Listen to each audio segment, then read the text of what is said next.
हम पढ़ रहे हैं NCERT द्वारा प्रस्तावित 11वीं एवं 12वीं कक्षा के हिंदी साहित्य विषय के लिए पाठ्य पुस्तक हिंदी साहित्य का संक्षिप्त इतिहास, जो कि एक प्रामाणिक पुस्तक है। इसलिए हम इसका अध्ययन कर रहे हैं क्योंकि इससे जो महत्वपूर्ण तथ्य है वो हमारे विभिन्न प्रकार के जो कंपटीशन एग्ज़ाम्स हैं उनमें पूछे जाते रहे हैं। और इसके अंतर्गत हम हिंदी साहित्य है उसकी पूर्व टीका पढ़ चुके हैं। हमने हिंदी भाषा की विभिन्न बोलियों को पढ़ा। उसके बाद हमने हिंदी साहित्य के इतिहास के प्रयोजन पढ़े। उसके बाद हमने हिंदी साहित्य के स्रोत पढ़े, हिंदी साहित्य के इतिहास की परंपरा पढ़ी।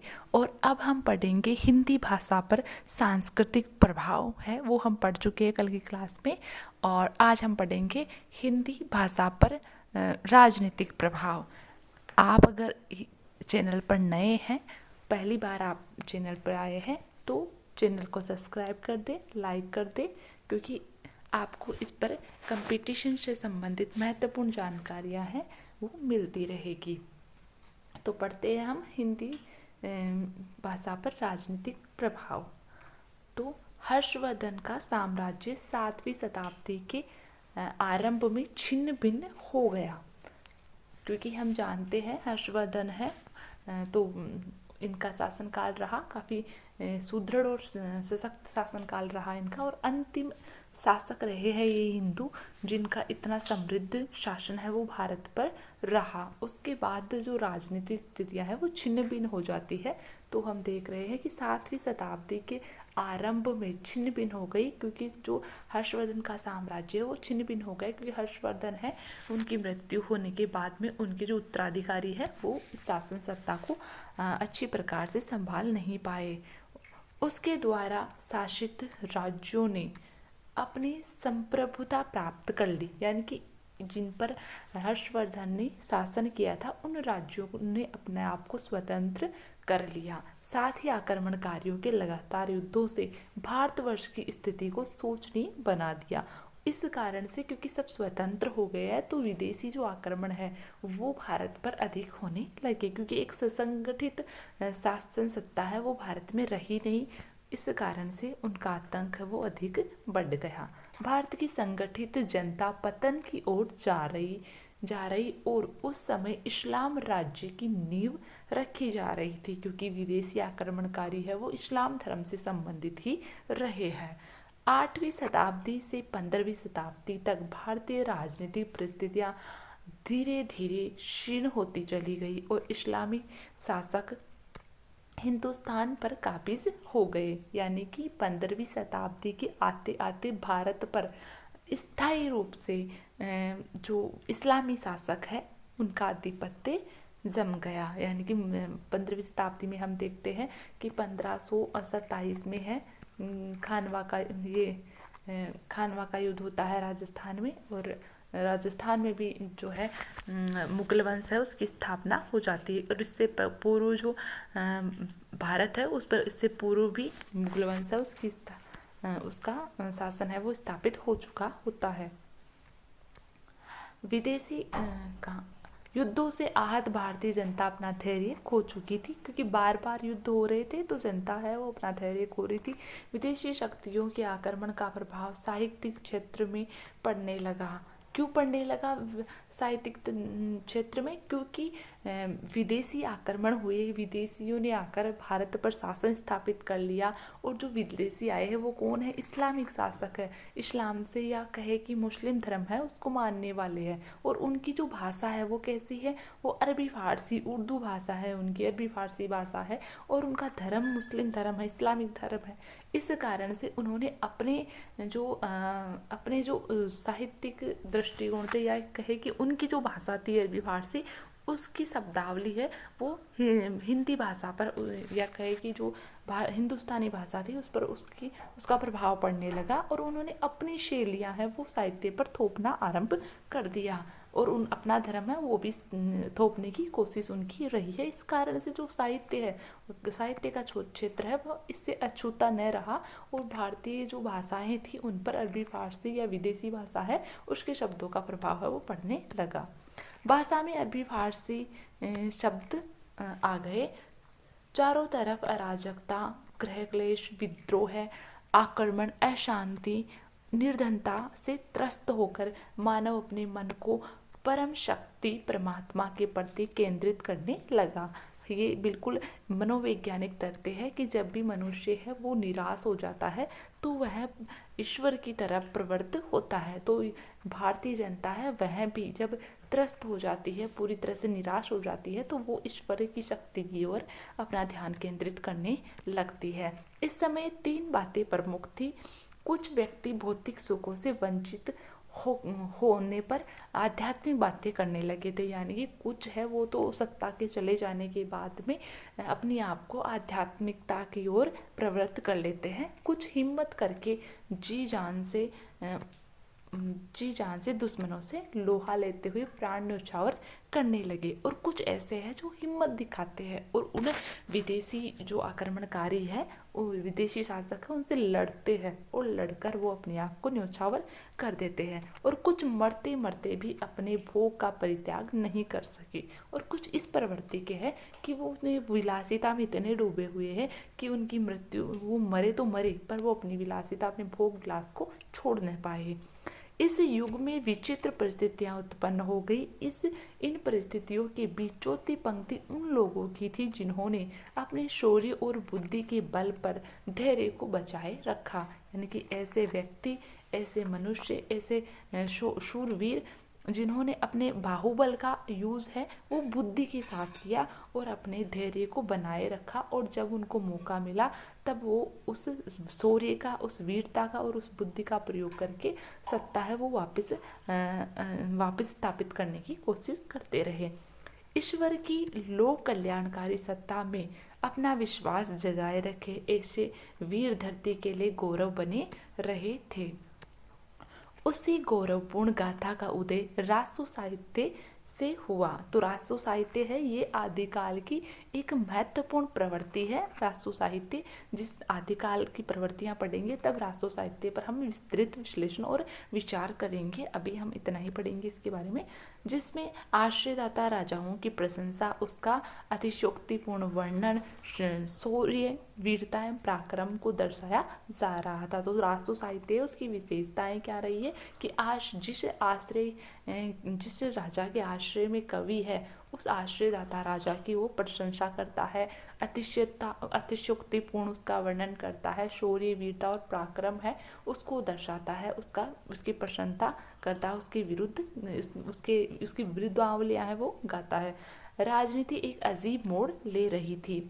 विदेशी आक्रमणकारियों ने भारत को बुरी तरह नष्ट कर दिया था। जन धन की हानि के साथ भारतीय निराशा के सागर में डूब रहे थे। आर्यावर्त की समृद्धि, खुशहाली एवं शक्ति से आसपास की सीमावर्ती प्रदेश खुश नहीं थे। क्यों नहीं थे? क्योंकि आर्यावर्त यानी जो भारत है वो समृद्ध था, खुशहाल था। इस बात को देखकर जो पड़ोसी या सीमावर्ती जो प्रदेश थे वो उससे जलते थे, उससे ईर्ष्या करने लगे थे, खुश नहीं थे। उनके मन मस्तिष्क में सदैव आर्यावर्त की खुशी छीनने की योजना बनी रहती थी। यह सोने की चिड़िया कहलाने वाला देश विदेशियों के आंखों की किरकिरी बना हुआ था। यहाँ यवन, अभीर, हूण, कुषाण तथा मुसलमान आदि जातियाँ आई। भारत के अद्भुत शौर्य के आगे यवन पराजित हुए, किंतु लगातार युद्धों के कारण 10वीं शताब्दी तक विदेशी जातियों ने अपना आधिपत्य जमा ही लिया। क्योंकि बार बार आक्रमण हो रहे थे तो भारतीय जो राजा थे उनकी शक्ति है वो निर्बल होती जा रही थी, क्षीण होती जा रही थी। क्योंकि बार बार अगर आक्रमण करेंगे तो अपने आप ही क्षीणता है वो आ ही जाएगी, कमजोरी आ ही जाएगी। इस कारण से विदेशी जातियों ने 10वीं शताब्दी तक आते आते अपना आधिपत्य हिंदुस्तान पर जमा लिया। 6वीं शताब्दी में हर्षवर्धन का एक छत्र साम्राज्य रहा। चीनी यात्री ह्वेंसांग जब आया, ह्वेंसांग है वो भारत में 629 ईस्वी में आते हैं और 643 ईस्वी में वो वापस लौट जाते हैं। और जो राजस्थान है वहाँ पर भी वो आते हैं। अलवर में भीनमाल है, विराटनगर, जयपुर है। तो 2-3 जगह हैं जहाँ पर बौद्ध धर्म से संबंधित जो जगह हैं, स्थल रहे हैं, वहाँ पर भी वो आते हैं। और जो ह्वेंसांग है उनकी रचना है सीयू की, जिसमें भारत और जो राजस्थान के जिन क्षेत्रों का भ्रमण उन्होंने किया था उसके बारे में वहाँ से जानकारी भी हमें मिलती है। तो ह्वेंसांग जब आया तो भारत के वैभव को देखकर वह चकित रह गया। 10वीं शताब्दी में महमूद गजनवी ने भारत पर लगातार कई आक्रमण किए, भारत को लूट कर ले गया। गजनवी है, उन्होंने भी 10वीं शताब्दी में भारत पर आक्रमण किया था और जो गुजरात का जो सोमनाथ मंदिर है उसको लूट कर भी वो लेकर गया था। गजनवी के बाद भारत में शिहाबुद्दीन मोहम्मद गोरी ने आक्रमण किया। बिल्कुल आपको याद होगा कि जो तराइन का फर्स्ट युद्ध होता है 1191 ईस्वी में, तो ये महमूद गोरी है उसका पहला युद्ध रहा है। तो शिहाबुद्दीन गोरी है, उनका आक्रमण हुआ तथा पृथ्वीराज चौहान और शिहाबुद्दीन गोरी का तराइन में 1191 ईस्वी में पहला युद्ध हुआ जिसमें गोरी पराजित हुआ। किंतु दूसरे वर्ष यानी कि 1192 में शिहाबुद्दीन गोरी तराइन के मैदान में फिर आ डटा और यह भारत के लिए एक निर्णायक युद्ध हुआ। पृथ्वीराज चौहान की पराजय हुई और गोरी की विजय। इन युद्धों के कारण जनता और फिर गई थी, आर्थिक संकट से जूझ रही थी। तो ये युद्ध है, ये आप याद रखेंगे किसके बीच में हुआ था। तराइन का युद्ध है वो, पहला युद्ध है वो 1191 ईस्वी में महमूद गोरी और जो है पृथ्वीराज चौहान है उनके बीच में हुआ था, ये याद रखेंगे। दूसरा है 92 में हुआ था और इसमें विजय किसकी हुई थी, मोहम्मद गोरी की हुई थी, पहले में चौहान की होती है। तो ये याद रखेंगे, कंपटीशन में भी पूछे जाते रहे। और आपका जो पृथ्वीराज रासो है उसमें भी, उसकी दृष्टि से भी ये इम्पोर्टेंट है, पूछे जा सकते हैं, तो इनको आप याद रखेंगे। और जो मोहम्मद गोरी है वह शासन नहीं करता है, वह अपना जो गुलाम है कुतुबुद्दीन ऐबक उसको यहाँ का प्रशासक बनाकर, हिंदुस्तान का प्रशासक बनाकर वह चला जाता है। और तभी से कुतुबुद्दीन ऐबक से ही जो गुलाम वंश है उसकी स्थापना भी है वो भारत में हो जाती है, जो कि कुतुबुद्दीन ऐबक के बाद में इल्तुतमिश आता है। इल्तुतमिश के बाद में रजिया सुल्तान आती है, रजिया सुल्तान बलबन आता है। तो इस प्रकार से बहुत सारे गुलाम वंश है वो, गुलाम वंश के शासक है वो रहते हैं। और जो है 1297 में है, उसमें जो जलालुद्दीन खिलजी उसको मारकर जो अलाउद्दीन खिलजी है वो है शासक बन जाता है दिल्ली का। तो ये जो घटनाक्रम है ये राजनीतिक परिस्थितियां हैं आदिकाल के समय की, तो आप इनसे बिल्कुल विदित होंगे, तभी आपको आदिकाल है वो समझ में आएगा।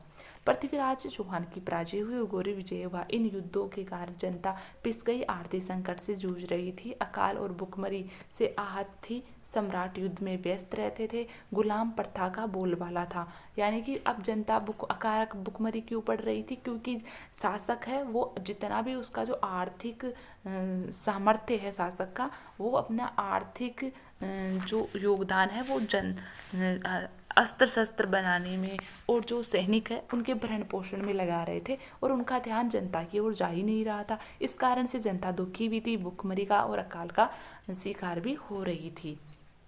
और जो कि युवा है, कमाने वाले हैं, वो युद्धों में सैनिक के रूप में जा चुके थे। तो ऐसी स्थिति में जो महिलाएं हैं वो घर में बसती है, तो फिर कमाने वाला इतना होता नहीं, तो भुखमरी और अकाल, गरीबी, ये सारी समस्याएं हैं वो इस समय उत्पन्न होती है। और गुलाम पड़ता है उसका भी बोलबाला यहाँ पर हो जाता है। स्त्रियों को बाजार में खरीदा और बेचा जाता है। क्यों बेचा जाता है, क्योंकि पुरुष लोग हैं वो तो युद्ध में शहीद हो जाते थे, मगर स्त्रियां बच जाती थी, तो स्त्रियां अधिक थी, इस कारण से उनको एक वस्तु के रूप में बाजारों में खरीदा और बेचा जाने लगा, उनको दासियां बनाया जाने लगा। तो इस प्रकार जो कुप्रथाएं हैं वो इसी काल में आरंभ हो जाती है।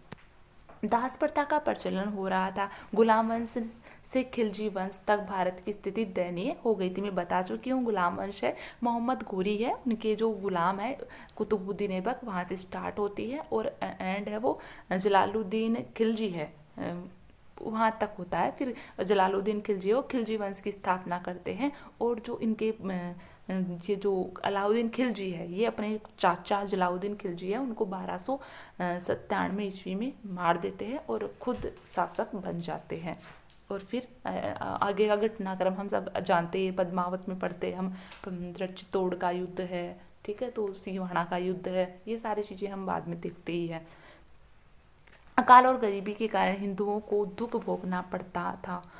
अमीर खुसरो इसी युग के कवि थे। इन्होंने इस समय अपनी प्रसिद्ध कृति खुसरो की पहेलियाँ लिखी। तो जो अमीर खुसरो है, ये जो अपना जो अलाउद्दीन खिलजी है, उन्हीं का ये दरबारी कवि है, उन्हीं के साथ ये भारत में आए थे। और अमीर खुसरो है वो खड़ी बोली हिंदी के प्रथम कवि माने जाते हैं, और खड़ी बोली हिंदी में इनका काफ़ी योगदान रहा है।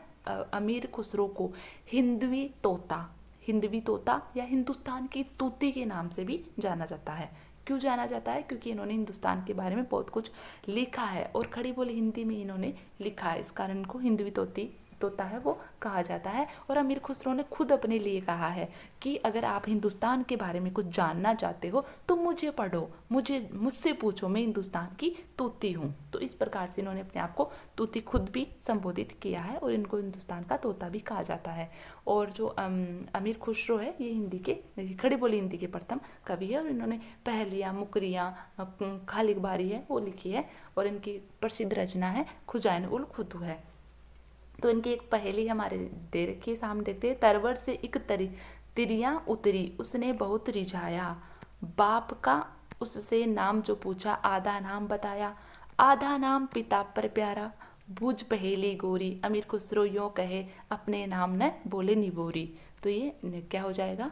निबोली हो जाएगा इसका उत्तर, क्योंकि नीम है उसका आधा नाम निबोरी में आ रहा है, तो वही उसके पिता है, ठीक है। तो इस प्रकार से उन्होंने बहुत सारी पहेलियाँ लिखी है। एक पहेली और है प्रसिद्ध इनकी, जो एग्जाम में बहुत बार पूछी गई, कंपटीशन एग्जाम में, कि ये किसकी है तो वो है एक थाल मोती भरा, सबके सिर औंधा धरा, मोती न उससे एक गिरा। तो बताइए क्या है? तो आसमान हो जाएगा, ठीक है, और मोती है वो तारे हो जाएंगे। सामाजिक परिस्थिति का प्रभाव, तो ये भी हम पढ़ लेते हैं। राजनीतिक परिस्थितियों के साथ सामाजिक स्थिति में परिवर्तन आ रहा था। बिल्कुल, अगर राजनीतिक परिस्थितियाँ अच्छी नहीं है तो सामाजिक स्थितियाँ भी कभी भी अच्छी नहीं हो सकती है। तो जनता का शासकों के प्रति विश्वास समाप्त हो गया, तो धर्म के मठाधीशों के प्रति भी निराशा ही हाथ लगी रही थी। चारों तरफ असहायता एवं लाचारी नजर आ रही थी। ऐसे में अंधविश्वास, जाति पाति का भेद और बढ़ गया था। समाज में असामाजिकता, अत्याचार, अनुशासनहीनता का वातावरण फैल गया। स्त्री के प्रति और भी अन्याय होने लगा। नारी वस्तु के भांति खरीदी और बेची जाने लगी। सती प्रथा, बाल विवाह, दास प्रथा की परंपरा ने जोर पकड़ लिया था। ढोंगी संत महात्मा व्यक्तियों को धर्म के नाम पर भय दिखाकर ठग रहे थे। निर्धनता जनता के लिए एक अभिशाप बन चुकी थी। अकाल, महामारी, आक्रमण के कारण फसलों को नष्ट करना, जनता को मारना, काटना आदि बातों ने समाज को विकट परिस्थितियों में डाल दिया था। ऐसा क्यों हो रहा था? क्योंकि युद्धों का वातावरण था। ऐसी स्थिति में ये सब होना संभव है। गरीब और गरीब होते जा रहे थे, और धनवान बनते जा रहे थे। इस समय केवल साहित्य के द्वारा ही आशा का संचार किया जा रहा था। और ये जो साहित्य के माध्यम से संचार कर कौन रहा था? तो चारण कवि है वो कर रहे थे। और आशा का संचार क्यों कर रहे थे? क्योंकि जो बचे हुए थे, जिन पुरुषों में अभी भी शौर्य बचा हुआ था, वीरता बची हुई थी, जिनको स्वाभिमान बचा हुआ था, वे ऐसा कार्य करवा रहे थे चारण कवियों के माध्यम से, ताकि जनता में फिर से एक उम्मीद, एक आशा जागृत हो, और वो फिर से लड़ने की और संघर्ष करने की क्षमता अपने अंदर विकसित कर सके। अपभ्रंश भाषा में साहित्य रचना हो रही थी, जिसके माध्यम से धर्म, नियम एवं नैतिकता पुनः समाज में अपना स्थान जमा रही थी। तो रचना किस भाषा में हो रही थी इस काल में? अपभ्रंश भाषा में। आदिकाल को पढ़ते हैं तो जो आदिकाल की शुरुआती रचनाएं हैं वो अपभ्रंश भाषा में ही हमें मिलती है। अपभ्रंश भाषा में ही फिर बाद में धीरे धीरे हिंदी के शब्द है वो प्रयुक्त होते होते एक समय ऐसा आता है जब बिल्कुल शुद्ध हिंदी आ जाती है। इसके माध्यम से धर्म, नियम एवं नैतिकता पुनः समाज में अपना स्थान जमा रही थी। 7वीं शताब्दी के अंत में और 8वीं शताब्दी के आरंभ में स्थापत्य कलाओं को बढ़ावा मिला। पल्लव शासकों ने शिल्पियों एवं चित्रकारों को सम्मान देना शुरू कर दिया। मद्रास म्यूजियम के चोल ताम्रपत्र के अनुसार कांचीपुरम के बुनकरों को उनकी व्यापारिक कलाओं के कारण वैश्य व्यापारियों जैसा सम्मान मिलना शुरू हो गया था। बुनकर, जुलाहे, बुनकर है वो जुलाहे भी थे। जुलाहा एक निम्न जाति होती है जिसको पहले बिल्कुल शूद्र माना जाता था। उनसे सफाई का या कहे कि बिल्कुल तुच्छ कार्य है, सेवा का कार्य वो करवाया जाता।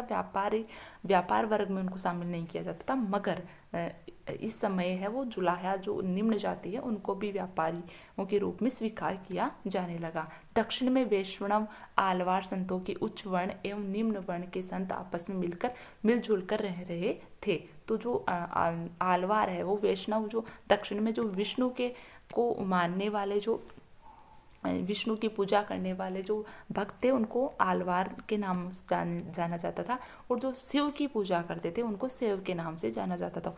तो ये यहाँ पर भी जो जाति पाति है वो उसका जो भेद है वो कम हो गया था। निम्न जाति और उच्च जाति के लोग हैं वो मिलजुल कर एक साथ रहने लगे थे। समाज में सामाजिक सद्भावना का संदेश दे रहे थे। निम्न वर्ग सामाजिक मर्यादा की दृष्टि से ऊपर उठने के लिए एक नया मार्ग ढूंढने के लिए प्रवृत्त हो रहा था। इसी समुदाय के कांचीपुर नामक संत बहुत प्रतिष्ठित हो रहे थे। समाज में रामानुजाचार्य की विशिष्टता द्वैत एवं शंकराचार्य के द्वैतवाद का दर्शन जीवन दर्शन को प्रकट कर रहा था। अद्वैत के शंकराचार्य जगत को मिथ्या परिवर्तनशील मानते और ब्रह्म को सत्य मानते। ब्रह्म सत्य, जगत मिथ्या। और रामानुजाचार्य है विशिष्टा द्वैतवाद में जगत को शरीर और ब्रह्म को शरीरी मानते थे। रामानुजाचार्य के शिष्य रामानंद जी हुए, जिन्होंने भक्ति को दक्षिण से उत्तर लाने का कार्य किया। और इस प्रसंग में रामानंद के लिए डॉक्टर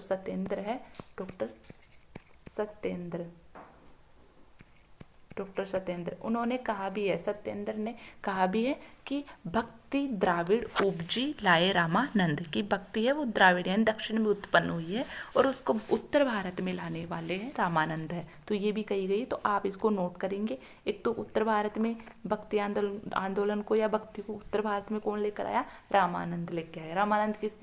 रामानंद के गुरु कौन थे? तो रामानुजाचार्य थे। तो ये भी याद रखेंगे। प्लस आप ये भी याद रखेंगे, यहाँ से भी एग्जाम में बहुत बार क्वेश्चन पूछा गया है, रामानुजाचार्य ने कौन सा दर्शन था रामानुजाचार्य का? तो विशिष्टा द्वैतवाद है। और शंकराचार्य का कौन सा था? तो शंकराचार्य का द्वैतवाद है। इसको याद रखेंगे, ये दर्शन पूछे जाते हैं हर एग्जाम में। यहाँ दर्शन से एक क्वेश्चन तो आता ही आता है। और ये जो द्वैतवाद है, द्वैतवाद में शंकराचार्य वो जगत को मिथ्या परिवर्तनशील मानते और ब्रह्म को सत्य मानते, यानी ब्रह्म ही सब कुछ है, ब्रह्म ही सत्य है और बाकी सब मिथ्या है, झूठ है, एक कल्पना है, एक ब्रह्म है, ये सब मानते थे। जबकि जो रामानुजाचार्य है वो विशिष्टाद्वैत खोलेंगे हम, विशिष्टाद्वैत शब्द को खोलेंगे, विशिष्टाद्वैत, विशिष्ट प्लस अद्वैत हो जाएगा, अद्वैत, ठीक है। तो अद्वैत यानी दो नहीं है मगर विशिष्ट है, यानी कि जो शरीर है, जगत है, वो तो क्या है? शरीर है। और ब्रह्म क्या है? शरीर ही है। यानी कि जो ये संसार है वो उस शरीर का शरीर है, यानी ब्रह्म का शरीर है। और ब्रह्म क्या है? शरीर ही है, यानी उस शरीर में निवास करने वाली आत्मा है, ठीक है। तो इस प्रकार से इन्होंने बताया। तो ये आप थोड़ा नोट कर लेंगे कि यहीं से एग्जाम्स में क्वेश्चन आ सकते हैं। बाकी सब समझने के लिए वहाँ से कोई प्रश्न है वो नहीं आने वाला है, सिर्फ हम पढ़ सकते हैं। तो आज इतना ही पढ़ेंगे, अगले क्लास में फिर देखेंगे आगे के बारे में।